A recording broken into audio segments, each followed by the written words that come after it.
Un avión privado aterriza en el aeropuerto de Miami. De él desciende un hombre rodeado de un aura de poder absoluto, vestido con túnicas de seda fina, luciendo un reloj de diamantes, que brilla bajo el sol de Florida y escoltado por un equipo de seguridad que parece sacado de una embajada. Se hace llamar el príncipe Khalid bin Al Saud, miembro de la realeza de Arabia Saudita. Se desplaza en un Ferrari con placas diplomáticas falsas, vive en un ático de lujo y negocia inversiones de cientos de millones de dólares con los magnates más astutos de Estados Unidos. Pero mientras este príncipe degusta un banquete en una reunión de negocios de alto nivel, comete un error minúsculo, casi imperceptible, que nadie en esa mesa esperaba. Toma un trozo de jamón y se lo lleva a la boca. En ese instante, una duda inquietante recorre la espalda de sus socios. Un príncipe saudí, un musulmán devoto, jamás comería cerdo. Ese pequeño bocado de carne fue el principio del fin de una farsa que duró 30 años. Este es un caso que la verdad para mí, la realidad superó cualquier guión de cine.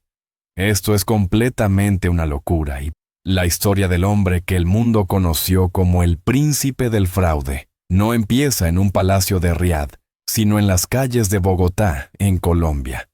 Su nombre real es José Moreno, y sí, la verdad su infancia fue bastante dura.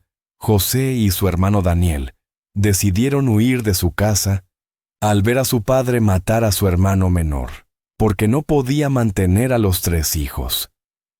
Durante el tiempo que estuvieron en las calles, hacían lo que podían para poder sobrevivir. Según José, tuvo que vender hasta su cuerpo para poder comprar alimentos para él y su hermano, y apenas no tenía 6 años cuando tuvo que hacerlo. Pero, como José era un gran mentiroso, no se sabe si se le puede creer o no. Pero afortunadamente fueron adoptados por una familia de clase media, Nancy y Jim Gignac, en Michigan, Estados Unidos. Esta familia le cambió el nombre. Ahora se llamaba Anthony. Su hermano la siguió pasando mal, ya que en la escuela lo acosaban por ser moreno y gordo. Para cualquier otro niño, esta habría sido la oportunidad de una vida estable. Pero para Anthony, la realidad nunca fue suficiente, él quería más de lo que tenía. Desde pequeño, mostraba una capacidad inquietante para inventarse cosas. Él no mentía para evitar los problemas, mentía para construirse, para crear una versión de sí mismo que la gente tuviera que respetar. Incluso con solo 12 años, un día fue a un concesionario, y al parecer engañó a todos haciéndoles creer que era un príncipe saudí, y le permitieron hasta probar el coche. Fue entonces cuando sus padres se dieron cuenta de su problema, y boom, directo para terapia. Pero la verdad no sirvió de mucho. A los 17 años ya había perfeccionado su primera gran interpretación. Con una confianza que rayaba en lo hipnótico, empezó a decirles a todos que su verdadera familia eran los Al Saud y que su adopción había sido una especie de arreglo diplomático secreto. Lo más extraño es que la gente le creía. Los tenía a todos engañado. Y para más. Había algo en su postura, en su forma de mirar por encima del hombro, que desactivaba el sentido común de los demás. Aprendió rápido que si actúas como si el mundo te debiera algo, el mundo suele terminar entregándotelo. Para principios de los años 90, Anthony Gignac ya no existía. Solo quedaba el príncipe Khalid. Su método era tan simple como efectivo: la ostentación total. Entraba en hoteles de 5 estrellas de Beverly Hills o Nueva York, pedía las suites más caras y firmaba facturas con una firma real falsa. Cuando los gerentes dudaban, él montaba una escena de indignación aristocrática y gritaba amenazando con llamar a la embajada por el insulto que le estaban propinando. Pero el miedo a una crisis diplomática o a perder a un cliente multimillonario hacía que los hoteles cedieran. Así logró vivir gratis durante años, acumulando deudas de cientos de miles de dólares que nadie se atrevía a cobrar por miedo al estatus. Pero su ambición crecía al ritmo de su audacia. No quería solo habitaciones gratis, quería más, quería el mundo, y más que todo le estaba saliendo bien.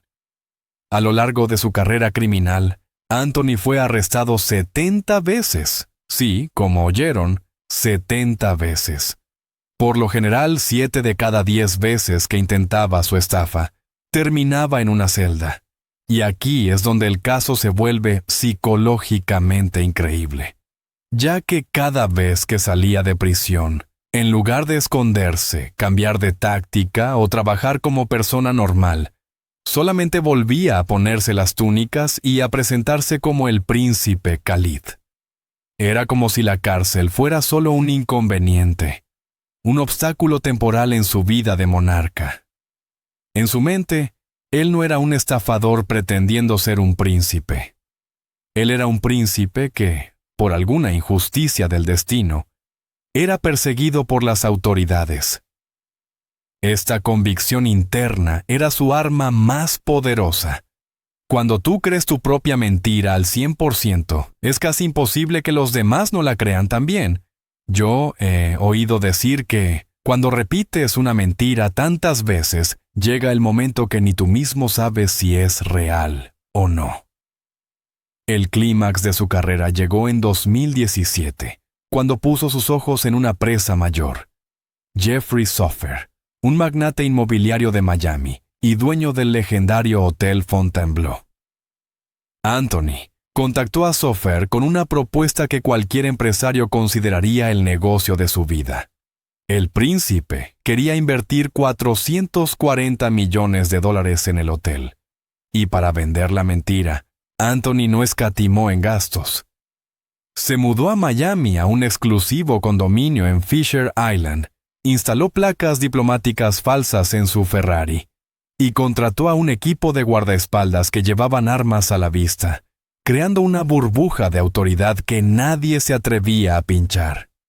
Anthony incluso llevaba consigo documentos falsos que supuestamente garantizaban sus fondos en bancos suizos. Durante meses, Anthony y Soffer mantuvieron reuniones de alto nivel. Anthony se comportaba como un soberano caprichoso. No pedía el dinero directamente, pedía gestos de buena voluntad. Le decía a Soffer que, para mostrar respeto a la familia real, debía hacerle regalos caros. Y Soffer lo hizo. Le compró relojes Rolex de $50,000, brazaletes de diamantes y le pagó vuelos en jets privados.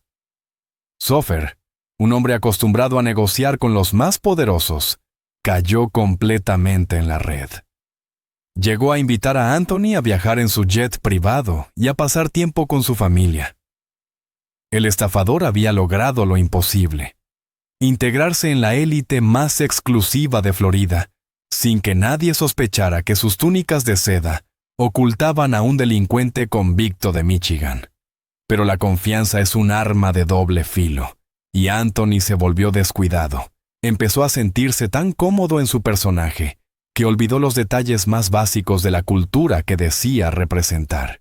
El error ocurrió durante una cena de negocios en Aspen. En medio de la conversación sobre transacciones millonarias y estructuras de inversión, Anthony pidió un plato que contenía jamón y comenzó a comerlo con total naturalidad. Para un observador común, esto no significa nada. Pero para alguien que conoce la cultura y la religión de la realeza saudí, era una señal de alarma ensordecedora. Los miembros de la casa Al Saud son custodios de los lugares más sagrados del Islam.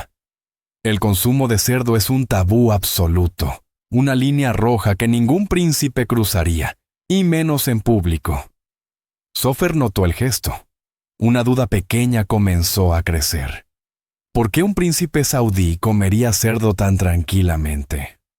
Soffer no dijo nada en ese momento. Siguió la corriente, pagó la cuenta y se despidió con una sonrisa. Esa duda llevó a Soffer a contactar a su equipo de seguridad privada para investigar el pasado de su socio. No les tomó mucho tiempo encontrar la verdad. Descubrieron que el príncipe Khalid no figuraba en ningún registro oficial de la familia real y que, en realidad, tenía un historial delictivo que se extendía por décadas, así que le avisó de inmediato a los federales. Pero Gignac estaba paseando por Londres. Mientras él andaba de turista, los federales le estaban construyendo un caso para apresarlo. La caída fue cinematográfica. Anthony Gignac fue interceptado por agentes federales justo antes de terminar de bajarse del avión. En ese momento, el príncipe desapareció. No hubo discursos majestuosos ni amenazas diplomáticas que funcionaran. Los agentes registraron su ático, y lo que encontraron fue el museo de una obsesión. Miles de dólares en efectivo, joyas robadas, una colección de insignias diplomáticas falsas, y hasta una foto autografiada de Muhammad Ali, que usaba para impresionar a sus visitas. Pero el golpe más duro no fue para Anthony, sino para su socio y cómplice, Carl Williamson. Williamson no pudo soportar la realidad. Cuando el FBI registró su casa y lo acusó de conspiración, Carl se quitó la vida, dejando a Anthony como el único protagonista de un drama que ya no tenía público. En el juicio, la defensa de Gignac intentó argumentar que sufría de trastornos psicológicos derivados de su traumática infancia en Colombia y su adopción. Sugirieron que su necesidad de ser un príncipe era un mecanismo de defensa contra el sentimiento de abandono. Sin embargo, los fiscales presentaron una imagen diferente, la de un depredador calculador, que disfrutaba del poder que le daba el engaño. Gignac no solo quería dinero, quería la sumisión de los demás. Disfrutaba viendo cómo hombres poderosos se arrodillaban ante él. Finalmente, en 2019, fue sentenciado a 18 años de prisión federal por fraude electrónico, conspiración, usurpación de identidad diplomática, y sus estafas fueron valoradas en más de $8 millones. También por eso le dieron una de las penas más largas para este tipo de delitos, debido a su increíble reincidencia. ¿Crees que Gignac era simplemente un criminal o una víctima de su propia psicología? Quiero leerte. Recuerda suscribirte a Criminal Chronicles y activar las notificaciones para no perderte nuestras próximas investigaciones.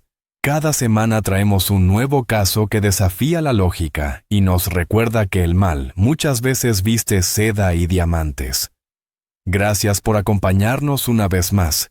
Soy Luis Miguel en Criminal Chronicles y nos vemos en el próximo video. Muchas gracias.